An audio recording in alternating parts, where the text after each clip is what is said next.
Hello everyone.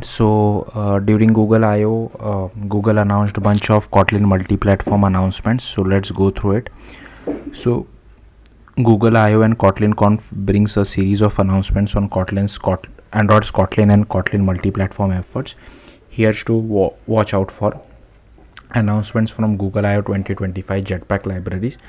Our focus for Jetpack libraries and KMP is on sharing business logic across Android and iOS, but we have begun experimenting with web and WASM support.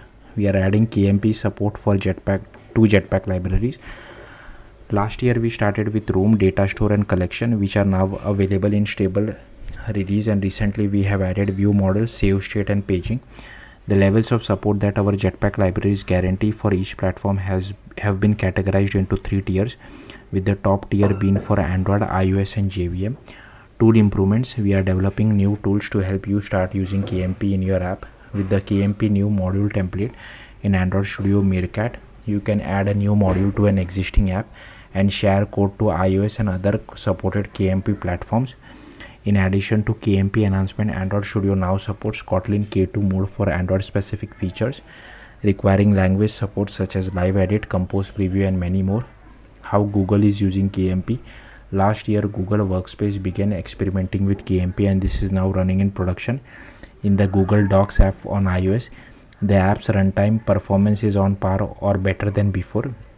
It's been helpful to have an app at this scale test KMP out, because we are able to identify issues and fix issues that benefit the KMP developer community. For example, we have upgraded the Kotlin native compiler to LLVM 16 and contributed a more efficient garbage collector and string implementation.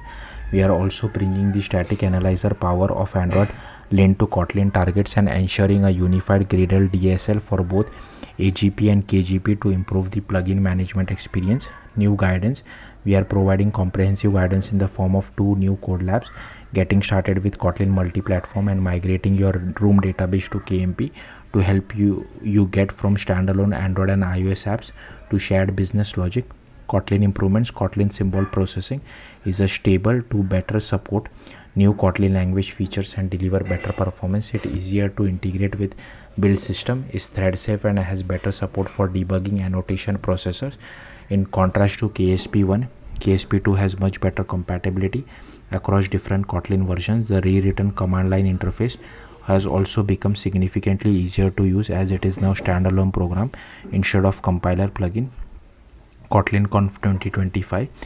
Google team members are presenting a number of talks at KotlinConf spanning multiple topics. Talks deploying KMP at Google Workspace by Jason Parachoinik, Trossel Lund and John Bay from the Workspace team discusses the challenges and solution, including bugs and performance optimization encountered when launching Kotlin multi-platform at Google Workspace, offering comparisons to Objective-C and a Q&A. The life and death of a Kotlin native object by Trollus Lund offer a high-level explanation of Kotlin native runtime inner workings concerning object instantiation, memory management and disposal. APIs, how hard can they be? Presented by, I'm not going to pronounce all this name, from the Jetpack team, delves into the life cycle of API design, review process and evolution within Android X libraries, particularly considering KMP and related tools. Project Sparkles, how Compose for desktop is changing Android Studio and IntelliJ, with Chris and Sebastiano from the Android Studio team introduces the initiative. Project Sparkles, aiming to modernize Android Studio and IntelliJ UIs using Compose for desktop, covering goals, examples and collaborations. JSpecify, Java nullness annotation and Kotlin, presented by David Baker, explains the significance and workings of JSpecify standard Java nullness annotations for enhancing Kotlin interoperability with Java libraries. Lesson learned: decoupling architecture component from platform specific code.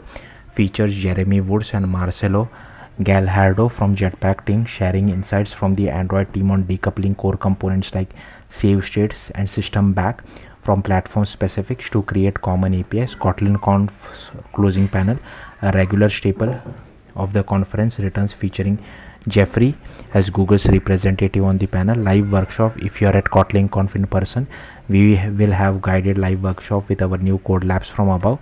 The code lab gets started with Kotlin Multiplatform for shared business logic, offered by Matt, Dustin, and Thomas. Provides hands-on guidance for extracting business logic from native Android and iOS apps into a shared KMP model.